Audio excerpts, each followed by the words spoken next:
Joseph Conrad spent the first phase of his literary career writing stories about the sea, but in 1904 he shifted his focus to the land, constructing an immense geopolitical simulation of imperialism in a fictional South American republic called Costaguana. The genesis of this simulation was a passing story Conrad heard in the Gulf of Mexico in 1875. It was a rumor about a sailor who supposedly stole an entire lighter full of silver single-handedly during a revolution. For 26 years, Conrad ignored the story, dismissing the thief as a common rogue. When he finally returned to the concept, he imagined a man of character, an actor or a victim caught within the gears of a revolution. To run this narrative experiment, Conrad needed a contained environment. He isolated the town of Sulaco, cutting it off from the rest of Costaguana with the towering, impenetrable Cordillera Mountains on one side and the windless, cloud-covered waters of the Golfo Placido on the other. Within this closed system, Conrad embeds a foundational myth. The locals tell of two adventurers who hacked their way into the Azuera Peninsula to find forbidden treasure.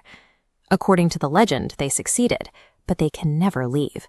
They exist as ghosts, eternally starving while mounting guard over their gold.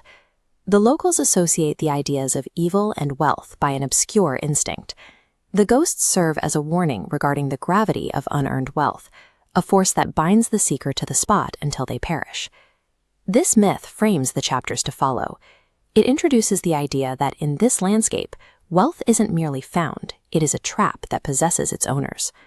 The economic engine driving the conflicts of Costaguana is the San Tomé silver mine. The mine's history maps three distinct phases of extraction. The first occurred under Spanish colonial rule. Here, the silver was paid for in the weight of human bones, extracted through the forced labor of indigenous tribes. The second phase emerged after independence under the Costaguana Republic. Physical slavery was replaced by bureaucratic violence. Successive governments used the mine as a pretext for legal extortion, demanding ruinous royalties and forced loans that ultimately killed the father of the current administrator, Charles Gould. The third phase arrives with American financial hegemony, spearheaded by a San Francisco financier named Holroyd.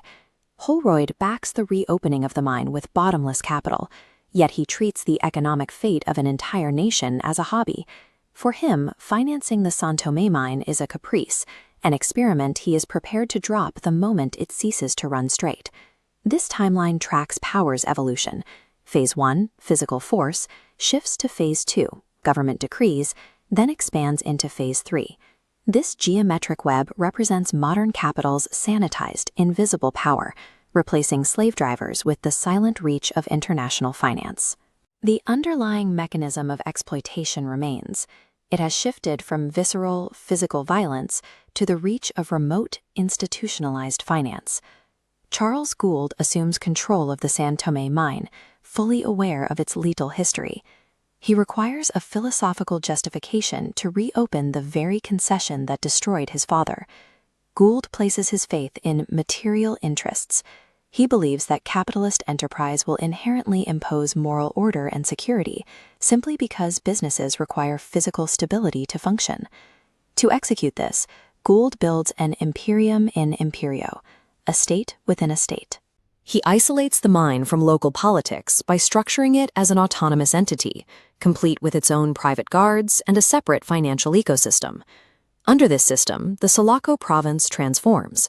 Armed serenados patrol the mountain trails, miners gain immunity from arbitrary military conscription, and the silver is securely transported down to the coast.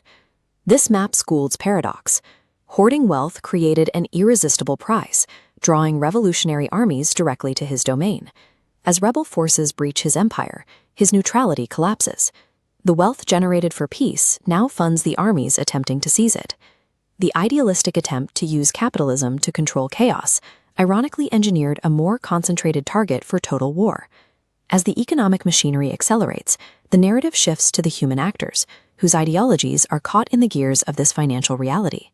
Giorgio Viola stands as the avatar of 19th-century democratic idealism. He is an old soldier who fought alongside Giuseppe Garibaldi in the humanitarian revolutions of Italy and South America. Viola spent his youth fighting for universal liberty, despising personal wealth as a matter of principle. Now he watches the current factions wage war and realizes the modern combatants care nothing for justice. They fight strictly for booty. Into this void steps the novel's titular character, Nostromo. Known as the man of the people, he commands the local dockworkers with incorruptible competence. The European elites utilize Nostromo's immense local influence to manage the working class. They use him as a tool to protect their property and quell riots, paying him in praise and the inflation of his own vanity.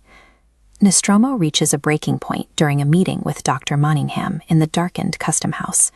The town is falling, and the elites need Nostromo to risk his life to smuggle a massive shipment of silver out into the Gulf. In the dark, Nostromo realizes that his reputation is an unpaid commodity.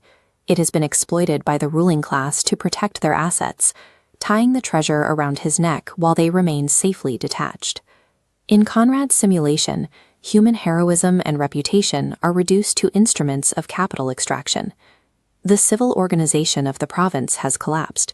Telegraph lines are dead, and rebel armies are converging, bringing a storm over the San Tome Gorge.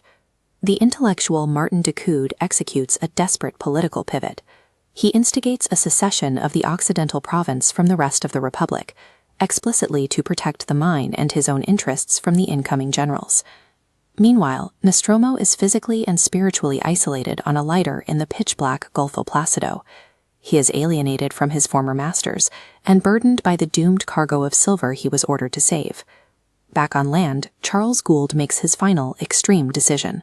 He wires the entire San Tome mountain with dynamite, prepared to blow the gorge into the sky to hold the silver hostage against the revolutionaries. This exposes the irony of Gould's possession. To save his creation from the corruption of others, he must be willing to destroy it himself.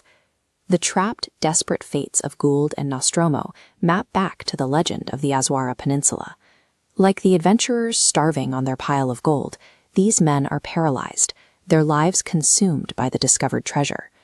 Conrad's Nostromo suggests that capital does not adopt the morality of its users. Instead, the users, idealists and heroes alike, are inevitably imprisoned by the logic of the capital.